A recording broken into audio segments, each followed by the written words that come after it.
Mas além de se misturarem entre si, as tradições africanas também receberam influências das culturas indígenas e portuguesa.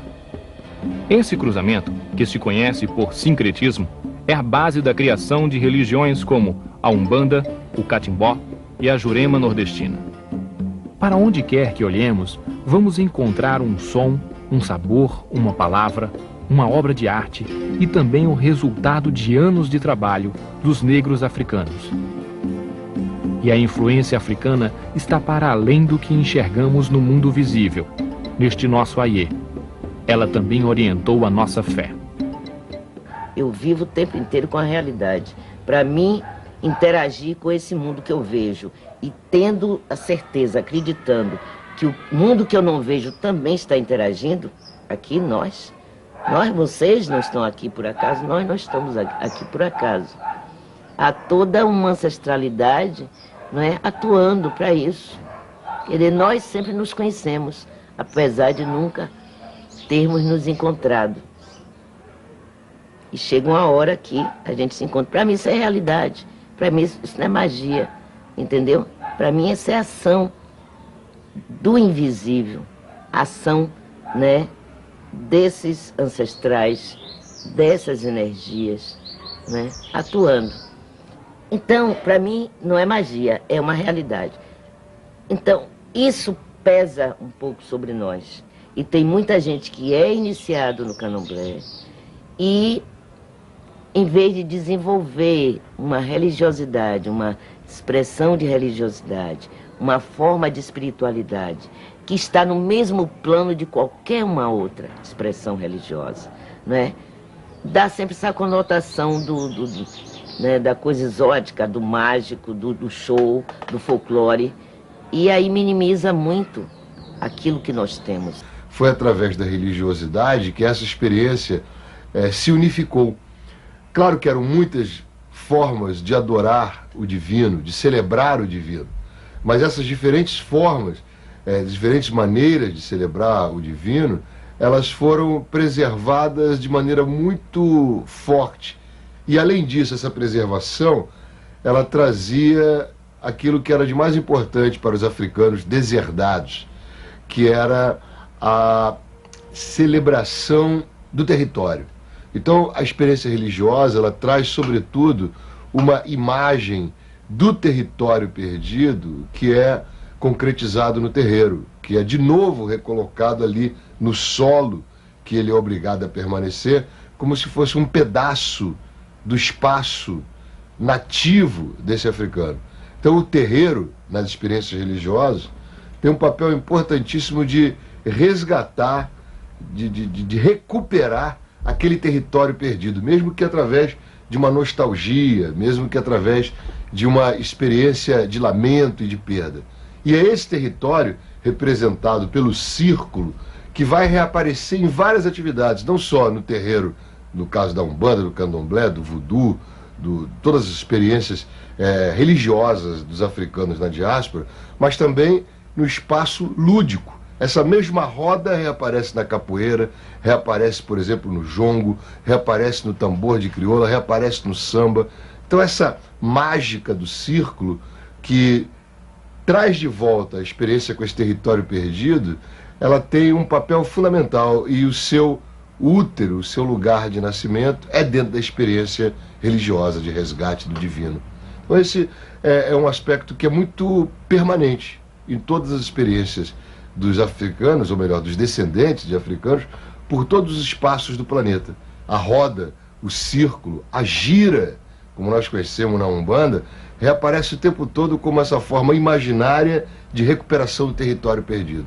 E a religião tem um papel aí fundamental, é o motor para que se desenlace esse tipo de amarração com um passado que é irrecuperável. Pelo contrário, a religião recupera, mesmo que simbolicamente, esses cacos do passado que foi expropriado dos descendentes de africanos. A gente não tem, se a gente for em África, eu já tive a experiência de estar em Luanda e no Benin, ou Benin, como queiram. E você realmente sente, você vê, você consegue ver, não é? alguma coisa em relação ao culto do jeje que você tem aqui, né, ao culto do orixá, ao culto dos inquices, mas você não vê exatamente o candomblé como você vê no Brasil, na Bahia. Né? Você vê, né, a origem do que nós temos aqui. Mas esse jeito de cultuar orixá, de cultuar vodum, de cultuar inquice, e também juntando, né, as entidades dos caboclos, né, não só na Umbanda, no Candomblé de Angola também, a gente cultua a ancestralidade indígena, isso é bem brasileiro, e essa é uma construção nossa, não é?